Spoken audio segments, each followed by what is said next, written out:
Good evening friends. तो आज से हम लोग स्टार्ट करते हैं क्लास 12th का फिजिक्स। और ये फिजिक्स का चैप्टर नंबर 3।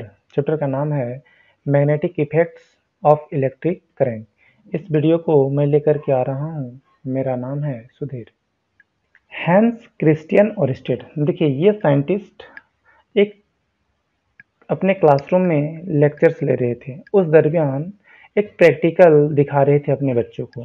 तो प्रैक्टिकल दिखाने के दरमियान एक अजीब सा चीज नजर आता है हैंस क्रिस्टियन ओरस्टेड को। और वो क्या था कि एक इलेक्ट्रिकल सर्किट था और इस सर्किट के सामने एक मैग्नेटिक कंपास का निडल रखा हुआ था।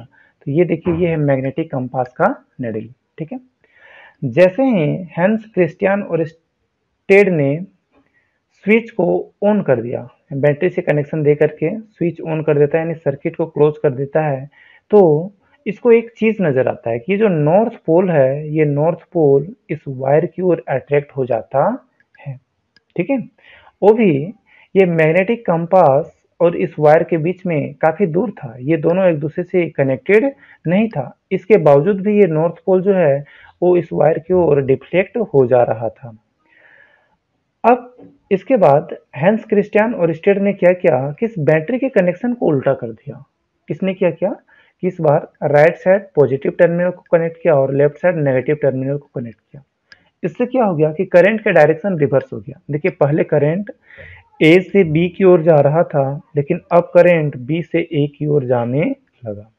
तो इससे क्या नजर आया कि जो मैग्नेटिक कंपास का जो नॉर्थ पोल है, जो नॉर्थ पोल पहले वायर की ओर डिफ्लेक्ट हो रहा था, अब वायर की ओर डिफ्लेक्ट न होकर के ये वायर से दूर की ओर डिफ्लेक्ट हो रहा था। तो देखिए यहाँ पे ये जो नॉर्थ पोल है वो ये सेंटर पॉइंट है, सेंटर पॉइंट से दूर की ओर डिफ्लेक्ट कर रहा है।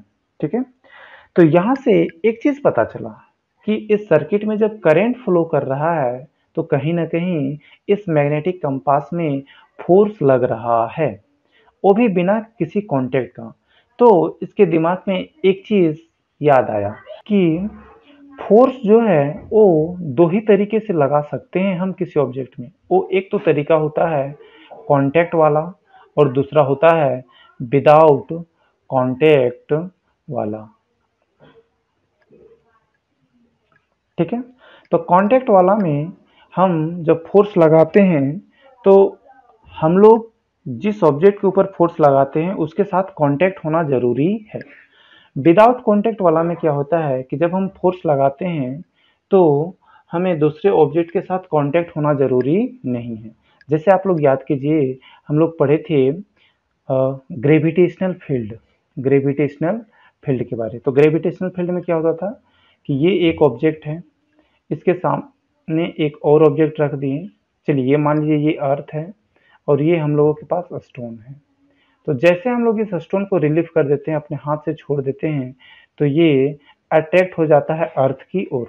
तो देखिए ये अर्थ ने क्या किया, इस स्टोन के ऊपर फोर्स लगा दिया बिना किसी कांटेक्ट का। ठीक है। तो इसको हम लोग बोलते हैं, यहाँ तो फोर्स लग रहा है लेकिन कौन से फोर्स, विदाउट कांटेक्ट फोर्स। ठीक। तो विदाउट कांटेक्ट फोर्स जो लगता है इसमें एक फैक्टर काम करता है और वो है फील्ड। ठीक है। और इस केस में इस फील्ड को हम लोग नाम दे करके रखे थे ग्रेविटेशनल फील्ड। ठीक है।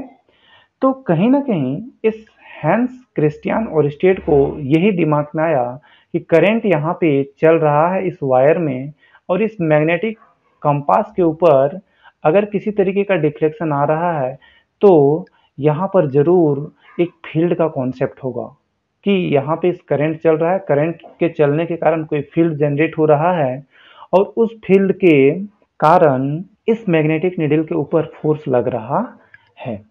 तो देखिए सोर्स ऑफ फील्ड्स, तो हम लोग जानते हैं कि मास, अगर हम लोगों के पास मास है तो मास के कारण बनता है ग्रेविटेशनल फील्ड। जैसे अर्थ मून के बीच जो फोर्स लगता है वहां पे कौन सा फैक्टर काम करता है, ग्रेविटेशनल फील्ड। स्टेशनरी चार्ज, देखो स्टेशनरी चार्ज जो होता है वो इलेक्ट्रिक फील्ड जनरेट करता है। आप लोग को याद होगा कि सपोज मान लेते कि एक स्टेशनरी चार्ज है। ठीक है। स्टेशनरी चार्ज ये अपने चारों ओर क्या कर लेगा, एक फील्ड बनाएगा, और उस फील्ड का हम लोग को फॉर्मूला पता था, E = 1/4 pi epsilon not Q/R²।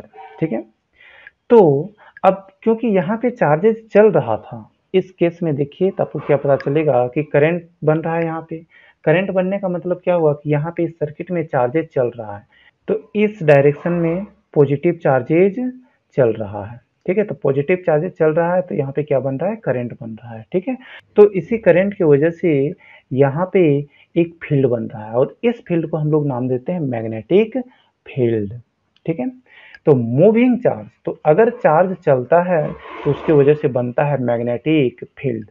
ठीक है, तो इस कॉन्सेप्ट को लेकर के आया था हैंस क्रिस्टियन ओरेस्टेड।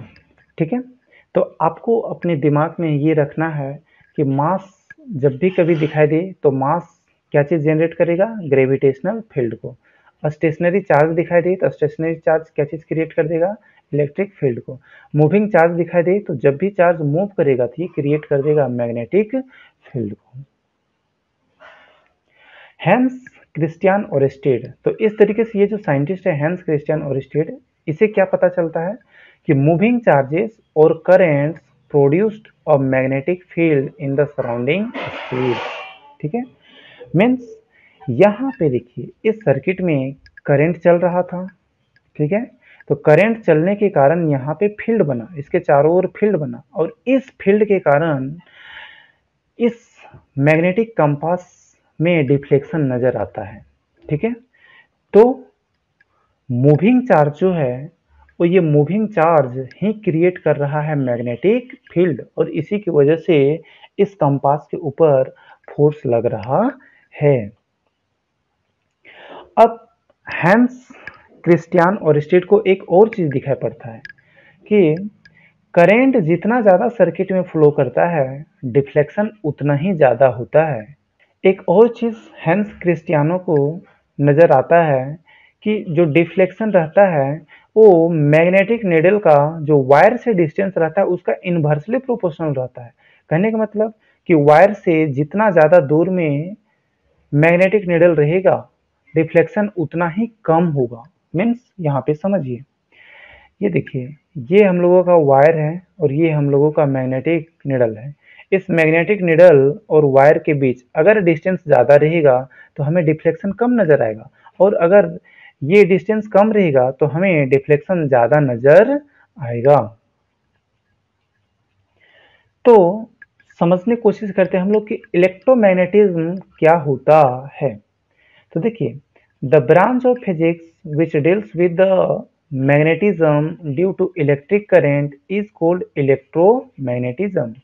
तो बोलता है क्या कि फिजिक्स का एक ऐसा ब्रांच जो डील्स करता है मैग्नेटिज्म इलेक्ट्रिक करंट के कारण, उस ब्रांच ऑफ फिजिक्स को हम लोग नाम दे देते हैं इलेक्ट्रोमैग्नेटिज्म। एक बार दोबारा से समझिए, फिजिक्स का एक ऐसा ब्रांच जो डील्स करता है मैग्नेटिज्म के बारे, और ये मैग्नेटिज्म होना चाहिए इलेक्ट्रिक करंट के कारण, तो उस ब्रांच ऑफ फिजिक्स को हम लोग नाम दे देते हैं इलेक्ट्रोमैग्नेटिज्म।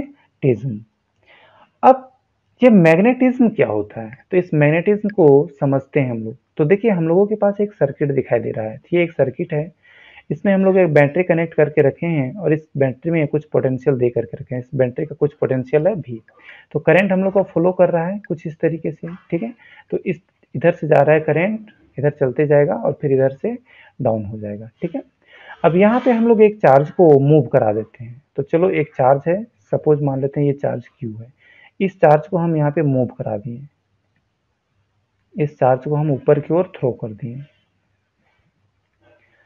तो हमें कुछ यूं नजर आता है कि ये चार्ज इधर से चलता गया, जैसे ही यहाँ गया उसके बाद ये चार्ज जो है वो डिफ्लेक्ट कर गया और ये मुड़ गया इस ओर। ठीक है, तो ये चार्ज अपने आप तो नहीं मुड़ सकता, कहीं ना कहीं इस चार्ज के ऊपर फोर्स लगा हुआ, तभी जाकर के ये चार्ज जो सीधा जा रहा था वो सीधा ना जाकर के ये मुड़ गया इस ओर, यानी कि इस चार्ज के ऊपर फोर्स लगा। तो इसके ऊपर फोर्स कौन लगाया, इसके ऊपर फोर्स लगाया है यहाँ पे चलने वाला करेंट। तो इस सर्किट में करंट चल रहा है और करंट चलने के कारण ये जो दूसरा मूविंग चार्ज है, यहाँ पे जो मूविंग चार्ज है उसके ऊपर फोर्स लग गया, इसी को हम लोग नाम दे देते हैं मैग्नेटिज्म। आप लोग दोबारा सुनिए, सर्किट में करंट चल रहा है, इस सर्किट में करंट चलने के कारण दूसरा मूविंग चार्ज के ऊपर जो फोर्स लगता है उसको हम लोग नाम दे देते हैं मैग्नेटिज्म। तो समझते हैं मैग्नेटिज्म को। The phenomena produced by the motion of electric charge. देखो मोशन ऑफ इलेक्ट्रिक चार्ज क्या बना देता है, इलेक्ट्रिक करंट, ठीक है।